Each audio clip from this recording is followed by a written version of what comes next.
3界之内再也容不下他，不在五行之中。千年来，幕后人族的骗局。Xiumeng akan menyeleksi para gadis melalui beberapa ujian. Akan ada ancaman bagi siapapun yang gagal. Ujian pertama yaitu memasak. Setelah diberi arahan, mereka pun melaksanakan ujiannya. Xiao Yao dibantu oleh inti jiwa Hong Yi. Dan setelah lama mengerjakan, hasil penilaian pun keluar. Dengan mengejutkan, ternyata yang gagal akan diserap inti jiwanya oleh Xiumeng dan dikumpulkan menjadi tanaman bunga. Dan yang lolos akan melanjutkan lagi ke tahap ujian selanjutnya. Hanya sebagian dari para gadis yang lolos ujiannya, termasuk Xiao Yao dan Dali. Mereka pun dibawa ke hadapan Xiumeng. 阳春面出自谁手？回仙君的话是我做的，仙君做了这碗面。那这鲜花饼又是谁做的？回仙君的话是我做的。都可以继续留在烟虚幻境，还需要经过下一轮试炼。 Ujian para gadis memasuki tahap kedua yang penuh dengan jebakan. Belum ada seorang pun sebelumnya yang lulus. Mereka pun memasuki sebuah tempat yang gelap, kumuh, dan menakutkan. Dan akhirnya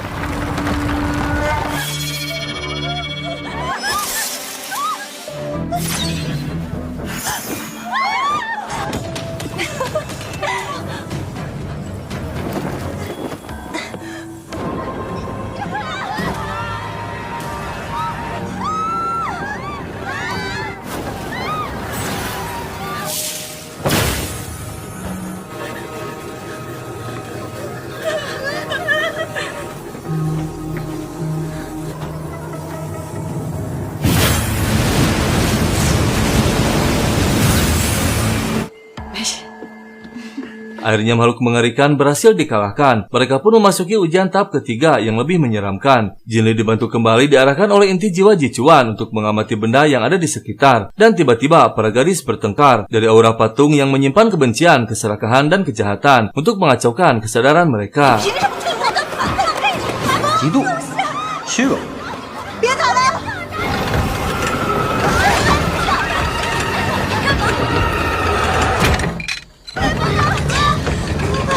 静下心来，这件石像就不会影响我们。什么都不做，什么都不想，别。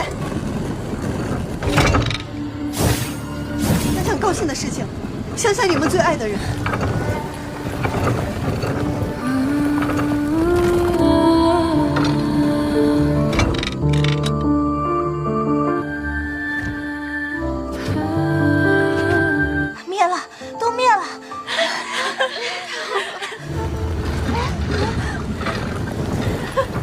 Akhirnya mereka berhasil mengatasi patungnya dan dinyatakan lolos ujiannya. Tak lama muncul sebuah pedang. Mereka pun memasuki ujian tahap terakhir, yaitu harus mengorbankan satu nyawa. Diundilah semua para gadis, siapapun yang memilih rumput paling pendek, dialah yang akan dikorbankan. Setelah semua memilih, Hua Ying yang mendapatkan rumput terpendek yang akan dikorbankan sebelum lilinnya padam. Jika tak segera dilakukan, maka semua akan gagal dan tewas. Dan akhirnya... 服输就是不可以，大力。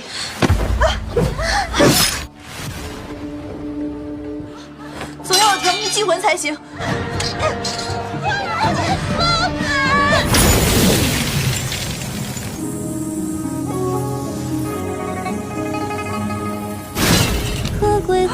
Dengan tepat waktu, inti jiwa Hong Yi muncul yang membuat pedangnya patah. Mereka semua dinyatakan lulus ujiannya. Namun dengan mengejutkan, pada akhirnya Hua Ying yang menjadi korban, yang ternyata dia adalah roh penasaran dari tempat tersebut. Kini dia terbebas dan akan kembali ke alamnya berkat ketulusan Xiao Yao yang rela mengorbankan demi dirinya. 谢谢你，逍遥。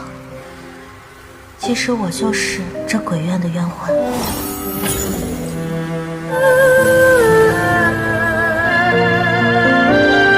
Setelah lulus ujiannya, para gadis yang tersisa dikumpulkan dan diberi tugas oleh Xiumeng. Ditempatkan di beberapa pavilion yang terpisah. Dali diangkat menjadi salah satu peri menggantikan Yining, peri yang tewas. Sedangkan Xiao Yao terpilih menjadi yang terbaik. Dia diangkat menjadi peri tertinggi di bawah kekuasaan Xiumeng. Namun dengan mengejutkan, Xiao Yao menolak. Dia hanya ingin membawa Hong Yi kembali. 我入烟虚境，只为接走红衣。多谢仙君抬爱，晋升侍奉仙君的机会万中无一。还望仙君成全，还望仙君放我和红叶离开。好吧。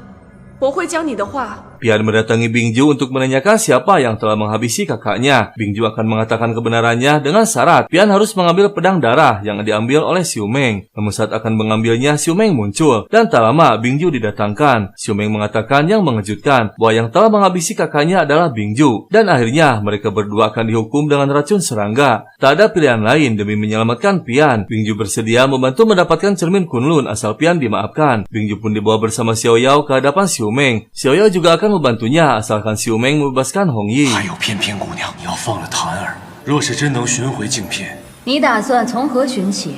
仙君也定会给我们线索的。 千岁山。 人间妖界都有传说。 Sesuai petunjuk dari Xiu Meng, Bingju dan Xiao Yao mulai menjalankan tugasnya dan pergi ke Gunung Qiansui yang dijaga oleh hewan purba bernama Taosa. Dan tak lama akhirnya mereka sampai di Gunung Qiansui dan dikejutkan dengan serangan panah. Setelah mengetahui yang datang petugas kerajaan, mereka pun meminta maaf. Ternyata di gunung tersebut ada penduduknya. Mereka pun menceritakan tentang Taosa. 陶煞经常现身吗？对啊，惹怒了他，他还能从嘴里喷出火来。好，能把那个七尺男儿3头6臂，血盆大口，哎，可吓人了。这个陶煞已经把村子里面糟蹋的不成样，就是我们村子。走走走，我们这村里面现在已经很不像样了。 Mereka pun dibawa ke desanya, namun Xiao Yao melihat ada kejanggalan. Begitu juga dengan Bingju saat kepala suku memperlihatkan jejak-jejak Taosa yang seperti dibuat oleh manusia. Dan untuk menyelidikinya lebih lanjut, mereka mendekati seorang bocil bernama Jisiu, apa yang terjadi di desanya. Jisiu pun membawa mereka ke sebuah tempat pembuangan orang-orang yang tewas secara misterius. Dan setelah dideteksi, Bingju menyimpulkan bukan ulah siuman apalagi Taosa, namun manusia biasa yang sengaja menakut-nakuti para 好 pendatang. 像是有人在装神弄鬼。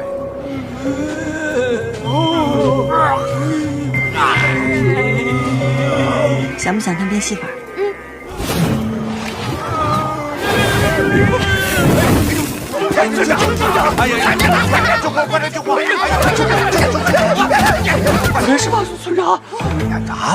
飞羽卫也敢随便糊弄，你们好大的胆子！ 大人，大人， 就是让官府和外人不敢前，迫不得已，我们确实无力承担税负。明察呀！ 起来吧。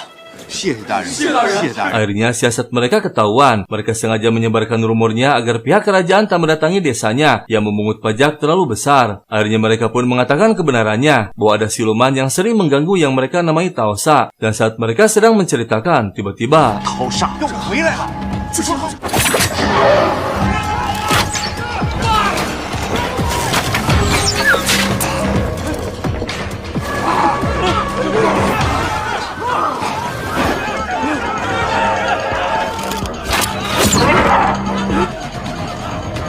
逃物哪里逃？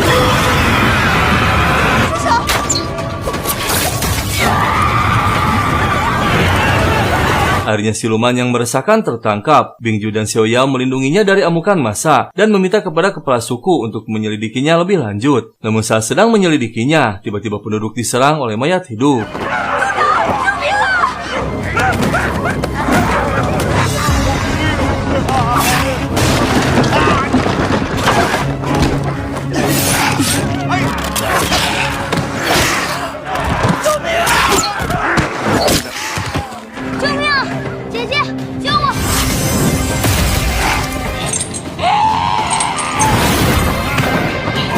Siluman tersebut ternyata baik membantu penduduk. Dia pun bergegas melarikan diri. Salah satu penduduk yang bernama Li'er marah dan mengejarnya. Bingju diminta untuk menjaga desa, sementara Xiao Yao akan menyusul Li'er. Dan keesokan harinya, Bingju dikejutkan dengan kedatangan anak buahnya. Bingju mencurigai Komandan Jian yang telah melakukan penindasan kepada penduduk. 见过斩妖使。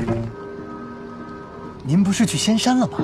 各位，与我一同护住此家。遵命。遵命。有劳了，系统里。别踩着阵。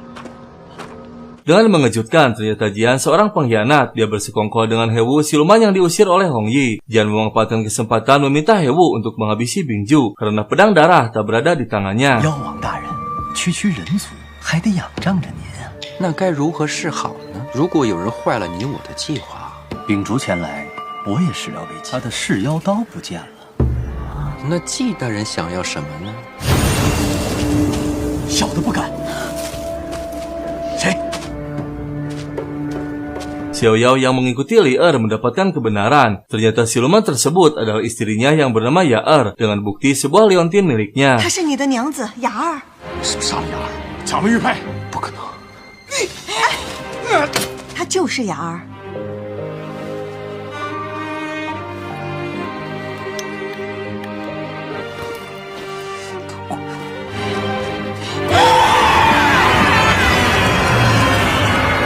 Xiu yang melihat kemunculan Hewu melaporkannya kepada Bingju. Namun tiba-tiba semua dikejutkan dengan kemunculan Yaer yang mereka namai Taosa.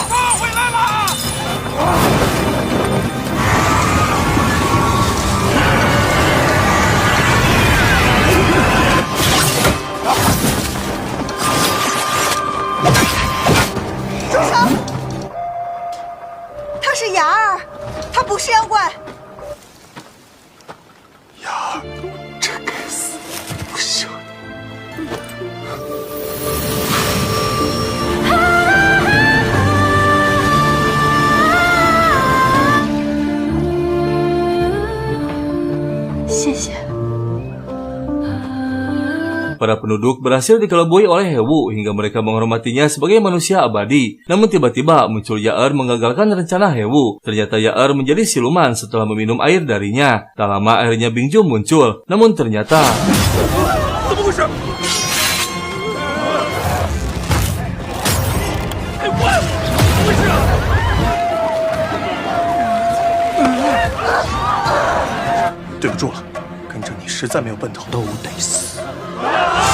Bingju tak berkutik tanpa pedang darah. Begitu juga dengan Xiao Yao yang kekuatannya lemah. Li'er dan Yaer dihabisi akan menolong Xiao Yao. Dan tiba-tiba ternyata Jisiu memiliki kekuatan besar yang tersembunyi.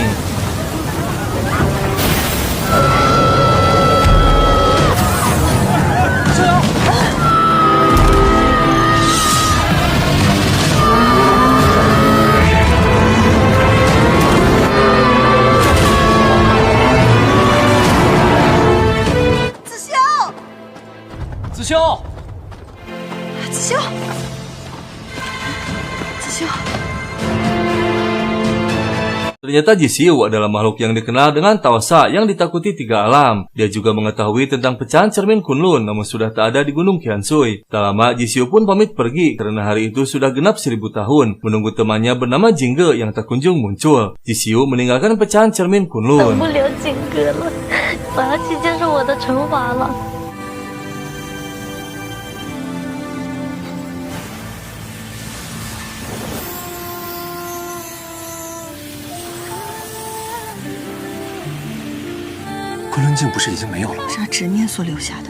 Setelah berhasil mendapatkan pecahan cerminnya, mereka pun kembali menemui Xiu Meng dan meminta untuk membebaskan pedang darah dan pian sesuai dengan perjanjiannya. Namun ternyata Xiu Meng hanya akan membebaskan salah satu. Bingju pun memilih pedang darah. Dan saat Xiu Meng akan mengambil cerminnya, tiba-tiba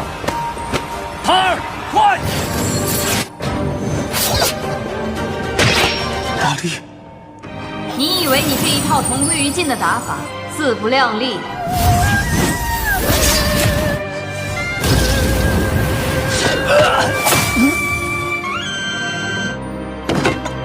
Ternyata Xiu Meng lebih cerdas. Dali dijadikan umpan hingga tewas dan kini Bingju terluka parah.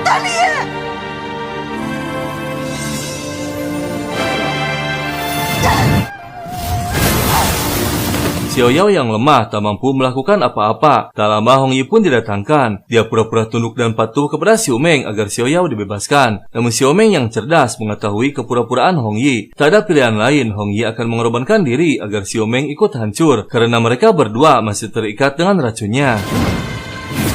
Xiao Yao.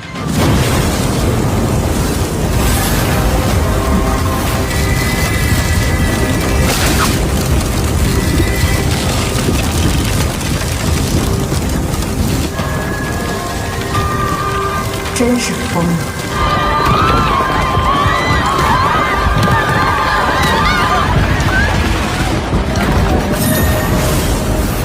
快走！快停下！你以为这点痛能奈我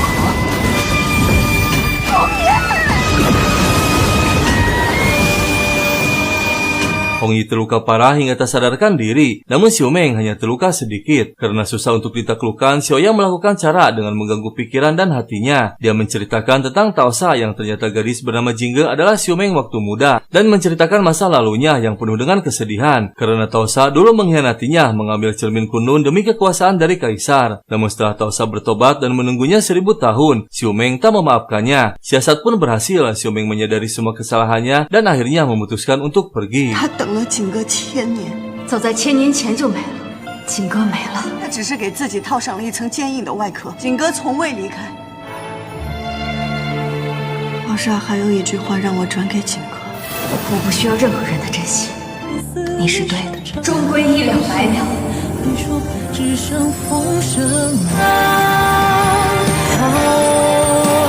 你在岁月里又变回来了，怎么回事啊？贤君是不是没了？大胆！ Akhirnya Hong Yi sadar kembali. Dia terkejut Xiao Yao mampu mengalahkan Xiu Meng hanya dengan kata-kata. Inti jiwa Hong Yi pun kembali, yang tersisa hanya gelang rumput biasa. Dan tiba-tiba Xiao Yao menemukan pecahan cermin yang ditinggalkan Xiu Meng. Tak lama Bing Ju pun tersadar, memegang pecahan cermin dari Tao Sa dan meminta pecahan cermin yang Xiao Yao dapatkan untuk diberikan kepada kaisar. Namun lagi-lagi Xiao Yao berhasil menenangkannya. Bing Ju pun memberikan pecahan cerminnya untuk dikumpulkan dan dijaga oleh Hong Yi. Dan setelah terbentuk, Bing Ju akan bertarung dengan Hong Yi untuk mendapatkan cerminnya. 一切都交由你来保管。这2枚镜片，红叶，我一并取回，待镜片凑齐，终有一场生死对决。回去好好修炼吧。 Setelah mengetahui Xiu Meng telah hancur, kedua peri mendatangi Pian untuk melanjutkan dendam pribadinya.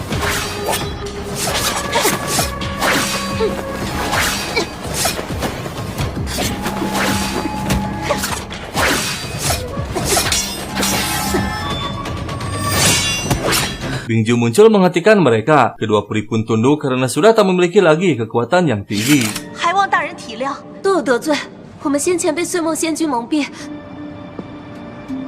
发生的一切原原本本的禀，那便随我回天圣国国都。如今尔等已恢复了凡人之身。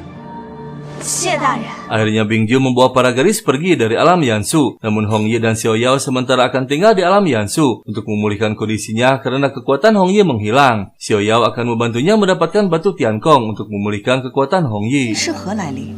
可有解法？我都感受不到，留下了天穹石的传说，却有某种神秘的力量。天穹石？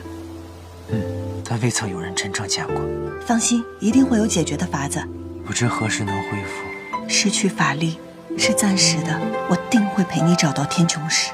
Pian yang sudah tiba di ibu kota mendatangi makam kakaknya. Bing Ju pun menceritakan kebenaran yang terjadi pada kakaknya saat kerasukan siluman jahat menghabisi seluruh anggota Peiyu. Namun Bing Ju sengaja merahasiakannya untuk menjaga nama baik Lutong. 唐亮，真是呀！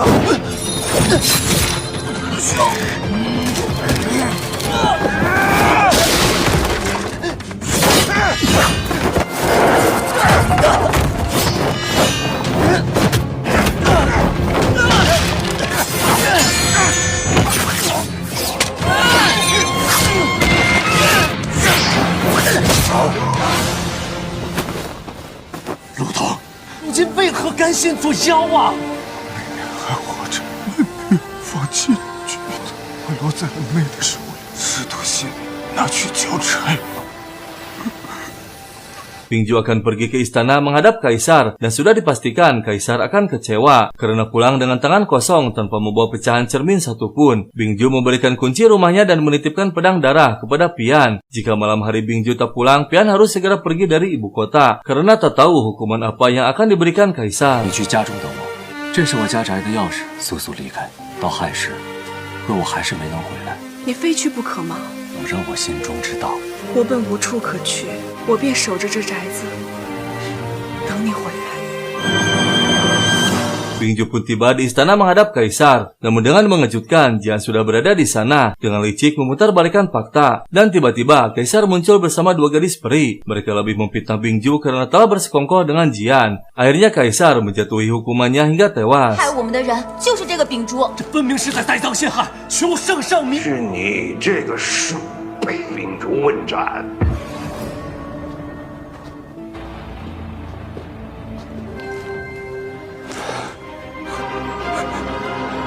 Setelah cukup memulihkan kondisinya, mereka berdua akhirnya tiba di ibu kota. Tak sengaja melihat Lolo. Xiaoyao pun mengikutinya dan ternyata Lolo tertangkap.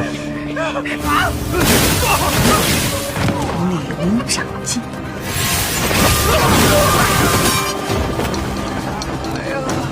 走走走走！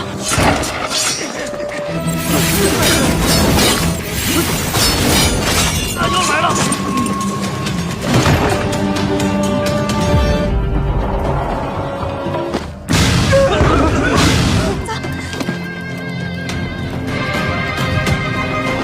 Dan tiba-tiba Hong Yi muncul. Dia menggunakan trik untuk mengelabui mereka karena kekuatannya belum pulih. Setelah aman dari kejaran, Lolo menceritakan bahwa lembah Wanyu telah dihancurkan dan dikuasai oleh Hewu. Sebagian dari para siluman yang selamat melarikan diri. Namun Mingmu terluka parah dan tak tahu keberadaannya. 万妖谷怎么了？万妖谷就成了黑狐的天下了，重伤，到现在也不知道去了哪儿。我便带着乌环偷袭了小明小木，解除了万妖谷的结界，放飞于未尽了。但终日妖形惶惶，这实在太害怕了，我才跑出来。出如此残忍之事，他竟敢勾结飞羽卫。 Bingju yang sedang ditahan dipaksa oleh Jian untuk mengakui semua tuduhannya yang sudah ditulis olehnya. Namun tiba-tiba Pian muncul.